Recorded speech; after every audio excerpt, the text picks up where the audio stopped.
Қайырлы күн достар, бүгін сіздерге Instagram шапканы қалай дұрыс толтыру қажет сол жайында айтатын боламын. Алдымен менің YouTube арнама жазылып алыңыздар. Ең бірінші басты назар аударатын нәрсе логин, статистика, негізгі жолақ, сіз жайында мәлімет алаңы, сілтеме алаңы, белсенді батырма және highlights бөлімі. Логинға келетін болсақ, ол жерге өзіңіздің атыңыз бен жөніңіз, атыңыз бен тегіңізді жазғаныңыз дұрыс. Егер белгілі бір кәсіп болатын болса, сол тұрғылықты жеріңізді қоссаңыз болады. Мысалы, Кілем, Алматы, Торт, Нұр-Сұлтан деген сияқты сандар немесе әртүрлі мағынасы жоқ сөздерді қолданудың қажеті жоқ. Статистика бөлімінде сіз охватыңызды қарап отырасыз, яғни қаншалықты охватыңыз жоғары, төмен, қанша жаста адамдар сізді қарайды, жынысы қандай, лайк, комментарий, соларды қарайсыз. Үшінші негізгі жолақ, яғни бұл 30 таңбадан тұрады. Бұл жерге ешқандай аты жөніңізді жазудың қажет жоқ. Телефон, номер, басқа тілде сөздер, шрифттарды қолданбайсыз. Яғни бұл жерге қандай қызмет ұсынасыз немесе қандай кәсіппен айналысасыз, сол жайында жазасыз.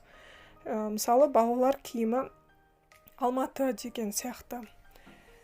Төртінші, мен жайында, яғни өзіңіз жайында толық ақпарат бересіз. Сіз кімсіз, немен айналысасыз, неге сізді таңдау қажет және не үшін сіздің парақшаңызға жазылу қажет, өзіңіз оларға қандай пайда бере аласыз, сол жайында толық ақпаратты осы жерде көрсетесіз.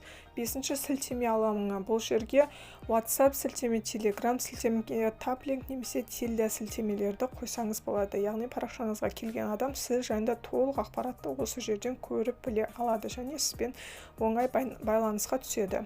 Белсенді батырма, яғни бұл жерде реклама, статистика немесе парақшаңызды дұрыстап өзгертуіңізге болады. Жетінші, highlights, яғни сіздің постыңызға салынбай қалған ақпараттарды осы жерге сақтап қойсаңыз болады. Оқырмандардың пікірі, өзіңіздің мекен жайыңыз, телефон номеріңіз, тағы да басқа құнды ақпараттарды осында бөлісуіңізге болады. Егер ақпаратым пайдалы болса, менің парақшама жазылыңыз, лайк басып комментарий қалдырыңыз. Сіздермен болған Айдана.